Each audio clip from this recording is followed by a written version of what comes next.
नमस्कार। मैं आज भारतीय जनता पार्टी के सभी कार्यकर्ताओं को, भारतीय जनता पार्टी के समर्थकों को और मतदाताओं को, बल्कि पूरे भारत को भारतीय जनता पार्टी के स्थापना दिवस की बधाई देता हूँ। 1980 में 6 अप्रैल को ही इस पार्टी की स्थापना हुई थी। थोड़ा पीछे चल के बात करता हूँ कि जब भगवान कृष्ण का जन्म हुआ तो स्थिति बड़ी विकट थी। देवकी माता, वासुदेव जी जेलों में थे, तालों के अंदर बंद थे और बाहर बड़ी भयंकर बारिश और तूफान था जमुना जी में। वैसी विकट परिस्थिति तब थी जब भारतीय जनता पार्टी बनी। हम लोग बड़े चाव के साथ अपना निशान जनसंघ का दीपक गंगा में बहा के और जनता पार्टी में बड़े हौसले वलवले के साथ शामिल हुए थे। परंतु उस पार्टी को अंदर ही शामिल हुए कुछ अन्य लोगों ने, जिनको मैं कह सकता हूँ शैतान लोगों ने, उसको चलने नहीं दिया। 3 साल के भीतर ही पार्टी को तोड़ने का उन्होंने पूरा षड्यंत्र जो है अपना सफल कर लिया। वो भारतीय जनता पार्टी के जो आज के कार्यकर्ता हैं, तब वो जनसंघ के कार्यकर्ता थे, फिर वो जनता पार्टी में आ गए थे। तो उनको फ्रस्ट्रेट किया जाए, एक चिट्ठी पकड़ी गई थी मधु धनवते, मधु लमे, जो जनता पार्टी के समाजवादी नेता थे, उनके साथ कुछ अन्य नेता भी थे। और चिट्ठी में उन्होंने लिखा था कि प्रयास करके जनसंघ गुट के जो लोग आए हैं, उनको फ्रस्ट्रेट करके पार्टी से निकाला जाए। 4 पार्टियों के विलय से जनता पार्टी बनी थी, जिसमें कांग्रेस ओ, लोकदल, समाजवादी पार्टी और भारतीय जनसंघ। तो बाकियों के तो हमारा तालमेल ठीक बैठ गया कि हम जो जनसंघ के लोग थे, हम बड़े ईमानदारी से, प्रामाणिकता से जनता पार्टी को आगे बढ़ाने के लिए प्रयास कर रहे थे। मुरारजी देसाई हमारे नेता थे, प्रधानमंत्री थे। तो इनकी साजिश जो थी, वो इस प्रकार चल रही थी कि इन्होंने एक बहाना बनाया कि जो जनसंघ के लोग थे, जो संघ से भी जुड़े हुए थे, उनकी ड्यूअल मेंबरशिप है, उनकी दोहरी सदस्यता है, वो संघ के सदस्य भी है और भारतीय जनता पार्टी के सदस्य भी हैं।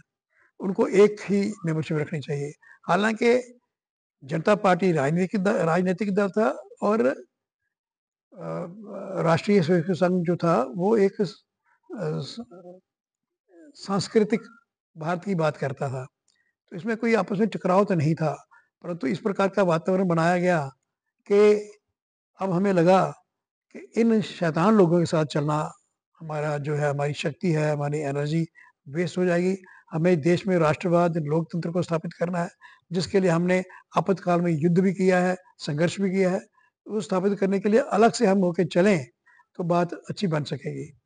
इसलिए ये तय किया गया कि श्री अटल बिहारी वाजपेयी जी के नेतृत्व में भारतीय जनता पार्टी का गठन किया जाए।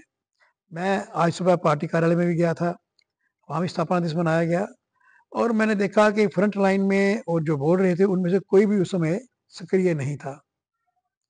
और उस वक़्त का आँखों देखा हाल, या मैं ही एक उस वक़्त आज सुबह जो लोग थे उनमें से उस घटनाक्रम का साक्षी हूँ।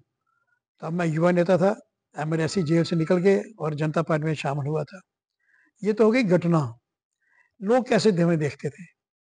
जब भारतीय जनता पार्टी का गठन हो गया, हमारा चुनाव निशान कमल बन गया। मुझे अटल जी की वो पंक्ति याद है, अंधेरा छटेगा, सूरज खिलेगा, अंधेरा छटेगा, सूर्य उगेगा, कमल खिलेगा। तो कमल निशान लेके हम चल पड़े और हमारा पहला अधिवेशन जो था, वो मुंबई में हुआ था। 1 लाख के करीब लोग आए थे।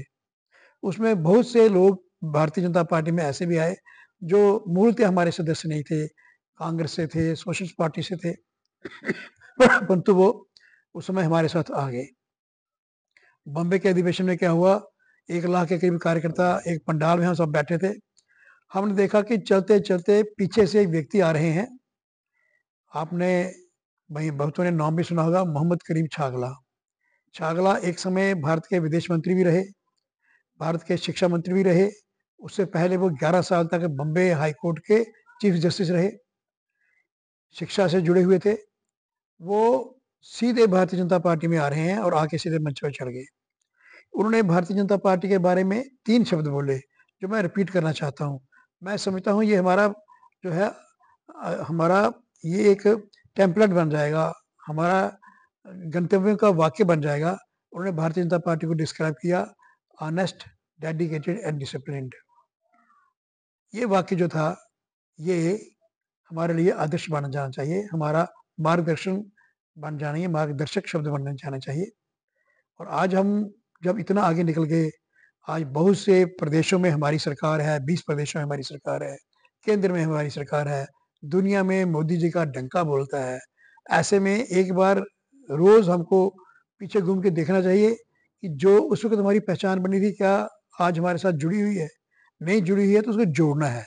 हमारा जो आधार बना है, वो हमारा संघर्ष, हमारा संकल्प, हमारी ईमानदारी, हमारी प्रामाणिकता, हमारा समर्पण, ये बना है।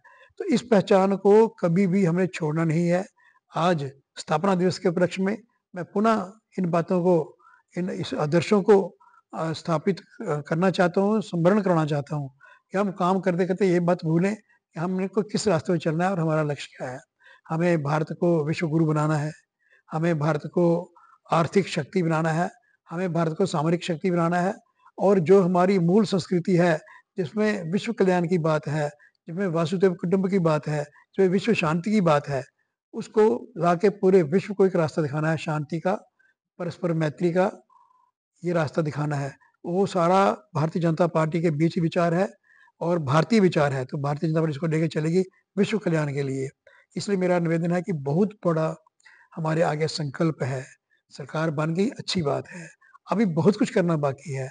सरकार का जो तंत्र है उसमें बड़ा सुधार करने की ज़रूरत है। आप देख रहे हैं कि मोदी जी की योजनाओं को बहुत से लोग नीचे सबोटाज भी कर रहे हैं और उनका विरोध भी पार्लियामेंट के अंदर हो रहा है। ये सारा विरोध समझ लीजिए भारत की राष्ट्रीयता का विरोध है, लोकतंत्र का विरोध है। तो धीरे-धीरे अपने समर्पण से, अपने अनुशासन से और अपनी प्रामाणिकता से हमें लोगों के दिलों में अपनी जगह बनानी है। जो हमारे विरोधी हैं, वो भी हमारे चरित्र से प्रभावित होके हमारे साथ आ जाएँ और पूरी दुनिया में लोग हमें समझना चाहते हैं, आगे आके समझें और हमारा जो विचार है वासुदेव कुटुंब का, विश्व शांति का, वो पूरी दुनिया सुने और हमें स्वीकार करे। आज पुनः मैं आप सभी को भारतीय जनता पार्टी के स्थापना दिवस की बधाई देता हूँ। धन्यवाद। देखो कितना हुआ?